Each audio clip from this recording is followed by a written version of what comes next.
নিয়ে নিয়েছি একটা বাটিতে, যে কোনো অ্যালুমিনিয়াম স্টিলের বাটি নিয়ে নেবেন, আর যতটা পরিমাণ আচার করবেন সে অনুযায়ী তেল নেবেন, সর্ষের তেল। আমি নিয়েছি 200 গ্রাম মতো তেল। একটু জাল দিয়ে নিতে হবে, নাহলে কাঁচা গন্ধ ছাড়বে আচারের তেলের। আর নিয়েছি মশলা, গোটা ধনে, গোটা জিরে, একটু মৌরি আর 2 রকমের সর্ষে। এগুলো একটু হালকা ভেজে নেবো, ভেজে নয় মানে একটু গরম করে নেবো, যাতে পেস্ট হতে সুবিধা হয়। ওভেন আর তেলটা ওদিকে, দুটো ওভেন আর দেখানো যায় না, তেলটা ওদিকে আমি গরম করে নেবো। গরম মানে বেশ একটু ফুটিয়ে নেবো, যাতে তেলের গন্ধটা চলে যায়।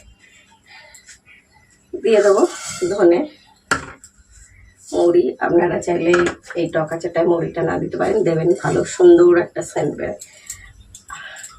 দিয়ে দেবো জিরে আর সর্ষে।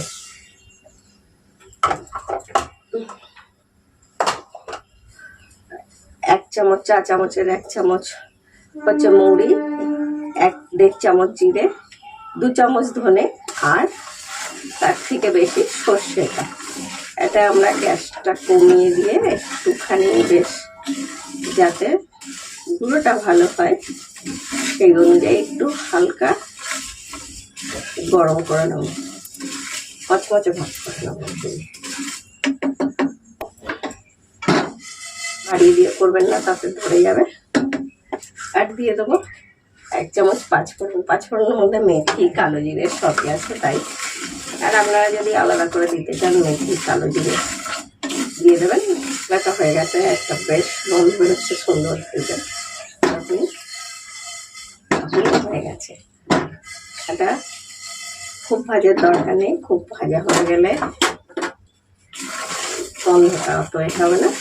এবার গ্যাসটা বন্ধ করে দেবো, দিয়ে ঠান্ডা হতে দেবো একটু। আর এদিকে তেলটা গরম হচ্ছে, কিন্তু তেলের যে ঝাঁজ গন্ধটা বেরোচ্ছে, একটা কাঁচা যে গন্ধ, সেই গন্ধটা যাতে চলে যায়, কারণ না হলে একটা গন্ধ লাগবে। এটা তেলটা তো আর জলের মতো ফোটে না, ফুটছে, বন্ধ করে দেবো আমরা গ্যাসটা। মশলাটা ঠান্ডা হয়ে গেছে, এবার একটুখানি গুঁড়ো করে নেবো, খুব মিহি গুঁড়ো হবে না। মশলাটা আমাদের গুঁড়ো হয়ে গেছে, একটু খুব নয়, একটু দানা দানা আছে অল্প। নিয়েছি 3টে আম আমি, আর এতগুলো কাঁচা নয় পাকা পাকা লঙ্কা। এখন বললাম সব লঙ্কা পেকে যাচ্ছে, আমার গাছের লঙ্কাগুলো সব পেকে যাচ্ছে। যাই হোক, পাকা কাঁচা লঙ্কা, আমগুলো ছাড়িয়ে নেবো। আমগুলো নেবেন যাতে নরম হয় না, এরকম একদম কাঁচা কাঁচা আম নেবেন, শক্ত তো, যে আম কচকচ কচকচ করবে। সরু দিকটা না, এইটা দিয়ে করে নেবো আমরা, গ্রেট করে নেবো। তো শক্ত আম নেবে, নরম আম হলে হবে না।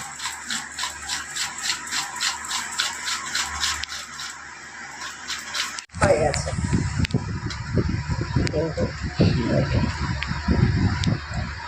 উল্টে গেছে। যাই হোক, এবার দিয়ে দেবো কিছুটা নুন। আমি এটাই মাখিয়ে রাখছি, আর একটু হলুদ। এটা মাখিয়ে খানিকক্ষণ রেখে দিলে দেখবেন জল ছাড়বে বেশ। এরকম একটা মুখ ধারালো গ্লাস নেবেন, আর নাহলে মিক্সি হোক, আর যাদের আছে সেটা দিয়ে কেটে নিতে পারেন। একদম এটা হচ্ছে খুব সুন্দর লঙ্কাকে করা, এই আচারে দেওয়ার লঙ্কা। চপার যাদের আছে করে নেবেন, আর না থাকলে আমার মতে যাদের নেই তারা এরকম ভাবে করবেন, কত সুন্দর করবে, যেমন চপারে করা হয় সেরকম।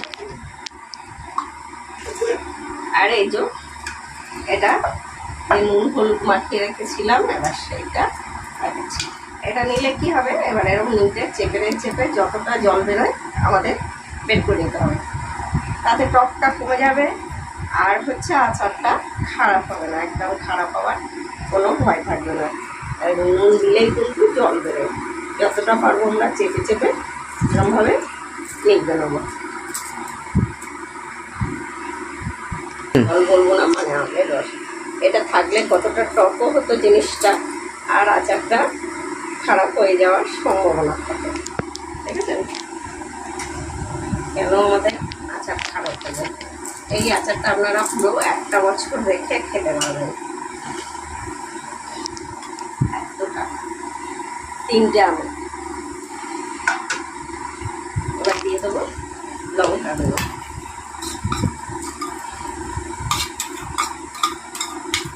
লঙ্কার এই দানাগুলো আর দিচ্ছি না, আমি ভালো হয়ে যাবে, প্রচণ্ডই গন্ধ ছাড়ছে।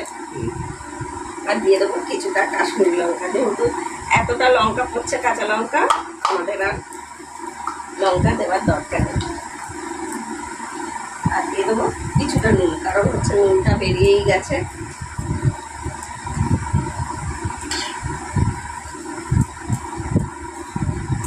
দিয়ে ভালো করে মিশিয়ে নেব। আর এই যে মশলাটা করে রেখেছিলাম সেই মশলাটা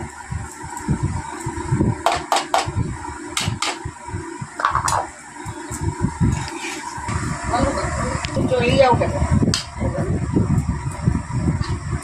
আমি কাশ্মীরি লঙ্কার গুঁড়োটা কম দিয়েছি, আপনারা চাইলে দিয়ে দিতে পারেন, তবে আরো বেশি লাল মতো যাবে। তেলটা এটা কোনো রোদ্দুরে দেওয়ার ঝামেলা টামেলা কিচ্ছু নেই, একদম রোদ্দুরে দেওয়ার ঝামেলা করতে হবে না।